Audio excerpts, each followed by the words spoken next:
Alhamdulillah, ini adalah Jumat penghujung daripada bulan Ramadan 1447 Hijriah.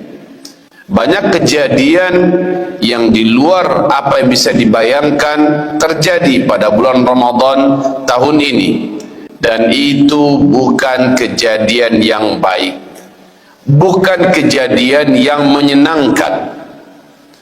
Serangan yang membabi buta dan gila seperti tanpa pertimbangan sedikit pun dilakukan oleh Israel dan Amerika terhadap Iran. Serangan hari pertama ini menyebabkan meninggalnya pimpinan tertinggi daripada negara atau pemerintahan Iran. Sebulan sebelumnya, awal bulan Februari, juga sudah terjadi hal yang mengguncang dunia. Sampai sekarang belum padam lagi bara fitnahnya, yaitu terbongkarnya atau dibongkarnya Epstein Files, di mana para penguasa-penguasa, orang-orang besar, orang kaya dunia hampir serentak menyembah setan. Mereka memperturutkan hawa nafsu mereka. Mereka memakan daging-daging anak bayi, meminum darah-darah anak bayi sebagai sesajen dan sesembahan untuk dewa mereka yang mereka sembah, yaitu setan Baal.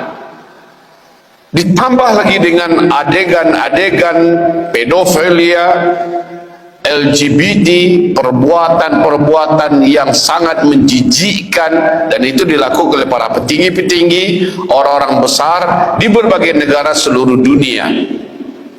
Sebulan sebelumnya lagi, yaitu awal Januari, seorang presiden yang berkuasa, yaitu di Venezuela, sedang tidur di rumah dinas kepresidenan yang dijaga dan dikawal ketat, diculik atau ditangkap oleh sebuah negara besar, yaitu Amerika Serikat, di bawah pimpinan Donald Trump.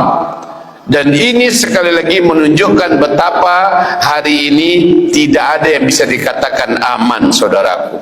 Di mana-mana penculikan, di mana-mana pembunuhan, di mana-mana kesemena-menaan dan kezaliman.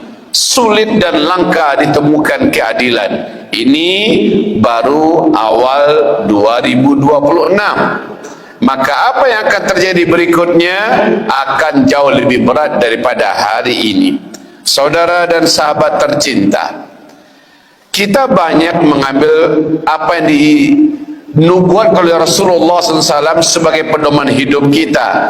Itu bagi yang mau belajar dengan serius, bagi yang mau membaca peta masa depan melalui nubuat atau berita-berita besar akhir zaman yang diceritakan Nabi Muhammad SAW. Maka siapa yang membaca peta ini dengan baik, dia akan tidak tersasar, tidak akan nyasar, tidak akan tersesat jalan. Dia akan tahu apa yang akan berikutnya terjadi, dan apa tindakannya yang benar, bagaimana penyikapannya, dan apa yang seharusnya dilakukan sebagai antisipasi agar kita tidak tercedera berat, agar kita tidak luka dalam luka batin yang dalam, bahkan sampai kepada murtad, munafik dan sebagainya. Ada antisipasinya dari Rasulullah sallallahu alaihi wasallam. Belajarlah, bacalah, bongkarlah, bergurulah kepada ulama-ulama yang mumpuni keilmuannya, yang luas pengetahuannya, dari para ulama warathatul anbiya yang lurus, agar kita sekali lagi tidak termasuk menjadi korban, tidak termasuk menjadi pecundang akhir zaman. Saudara dan sahabat tercinta, sekarang ini di seluruh negeri-negeri, di seluruh negara-negara di muka bumi Allah ini sedang dalam keadaan chaos. Mau sebut negara apa saja, dalam keadaan goncang, baik politiknya, baik ekonominya, baik kesehatannya, baik moral bangsanya, termasuk kepada kondisi pendidikan dan seterusnya.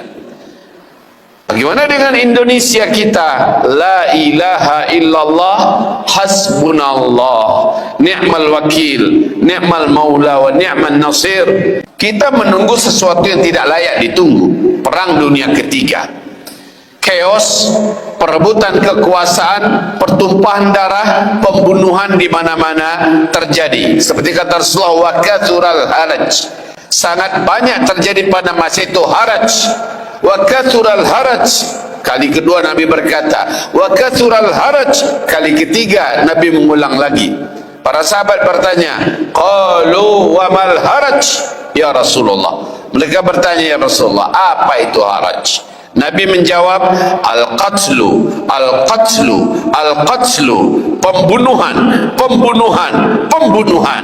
Saudara dan sahabat tercinta, perang dunia ketiga terjadilah berbagai macam keributan, pembunuhan, perebutan kekuasaan, dan juga menyebarnya penyakit yang diciptakan yang menyebabkan kematian massal di mana-mana. Bencana-bencana alam hampir merata di berbagai penjuru muka bumi ini.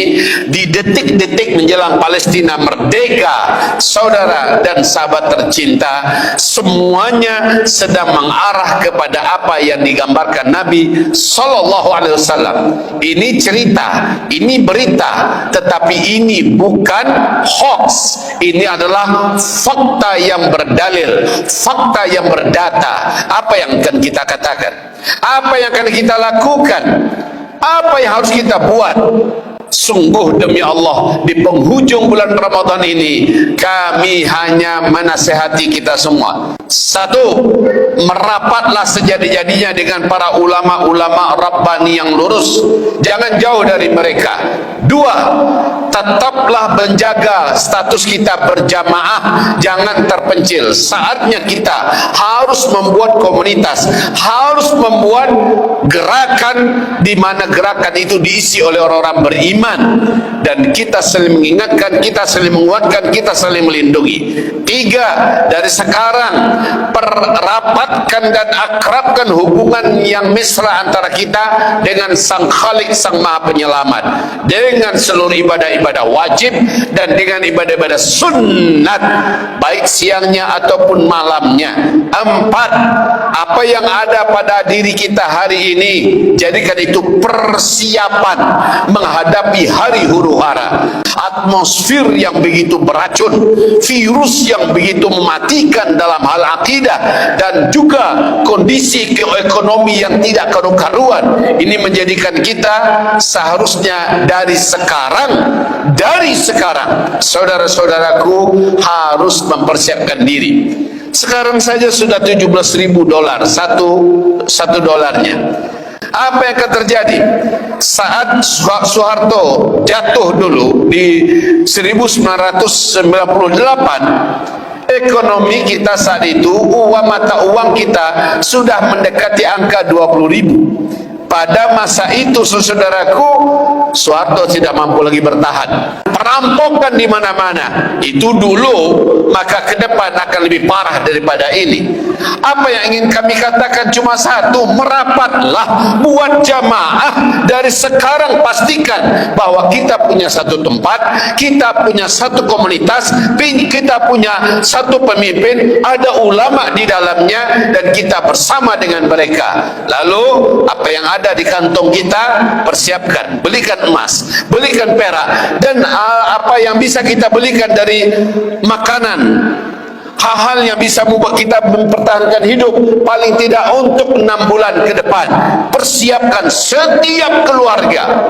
Toh kalau nggak terjadi apa-apa gimana, Bu ya? Kan masih bisa dimasak.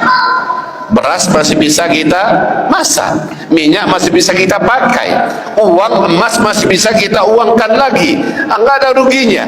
Tapi yang nggak melakukan persiapan, mendengarkan penyampaian seperti ini hanya mencibir, mengejek, maka yang menyesal biasanya orang macam itu. Oh ya, orang-orang akan meratap, dulu kenapa saya nggak dengerin ya, dulu kenapa saya tidak tidak siap-siap, ya orang-orang macam inilah yang akan menuai penyesalan itu. Saudara, penghujung Ramadan ini adalah bulan di mana kita harus mengevaluasi kembali. 1 tahun telah berlalu, benar saja apa yang dikatakan oleh Rasulullah, tidaklah tahun ini lebih baik daripada tahun yang telah kita lewati. Persiapkan dirimu. Persiapan yang benar adalah iman, persiapan yang benar adalah amal, persiapan yang benar adalah jamaah, persiapan yang benar adalah merapat dengan ulama, persiapan yang benar adalah doa dan tawakal yang hebat kepada Allah Subhanahu wa ta'ala. Saudara dan sahabat-sahabat yang tercinta, kita mendoakan agar Allah merdekakan Palestina dengan peluh keringat rakyat Palestina dan para pejuangnya. Kita doakan Palestina diberi oleh Allah makhraja setelah semua kesempitan ini, diberi oleh Allah yusra setelah usra ini. Pasti dan kami yakin sekali dalam waktu dekat insya-Allah kemerdekaan ini akan dinikmati oleh Palestina. Dan kami berharap nama Al-Faqir Zulkifli Muhammad Ali, nama antum insya-Allah mudah-mudahan tertera di sisi Allah sebagai salah seorang pejuang yang ikut memperjuangkan sampai Palestina merdeka. Amin ya rabbal alamin. Uzmakar mengajak kita semua, siapa yang punya kewajiban untuk menunaikan zakat malnya, Uzmakar sudah punya orang-orangnya di tepi barat jalur Gaza. Dua-dua tempat ini kita sudah punya orang-orang kita bergerak setiap bulan sesuai instruksi kita. Kadang-kadang satu bulan 3 kali, 4 kali, 5 kali mereka membuat dapur-dapur umum, mereka membagikan sembako-sembako atas nama Uzmakar kita. Alhamdulillah. Oleh karena itu, bila antum punya niat dan punya hajat dan memang ada kewajiban, yaitu mensucikan hartanya dengan zakat malnya, salurkan melalui Uzmakar, ada di nomor rekening berikut ini, dan tafadhal berkomunikasi untuk menyampaikan berita bahwa zakat mal sudah ditunaikan. Kami akan doakan antum dengan para santri-santri kita doakan antum semua, semoga zakat malnya dijadikan alat oleh Allah untuk mensucikan harta yang masih ada di tangan antum, untuk menjadikan harta antum diberkahi oleh Allah, dan keluarga, anak keturunan antum semua diberkahi oleh Allah Subhanahu wa ta'ala karena telah menunaikan zakat ke titik yang paling penting dan paling wajib menerima zakat mal di kondisi saat ini. Mari saudaraku yang tercinta, kita berjuang bersama, kita rapat barisan kita rapatkan, hati kita satukan, para ulama jangan dijauhi dan terus merapatlah dengan mereka, dengarkan instruksi mereka, ikuti perintah mereka, dan sekali lagi jangan bergerak sendiri.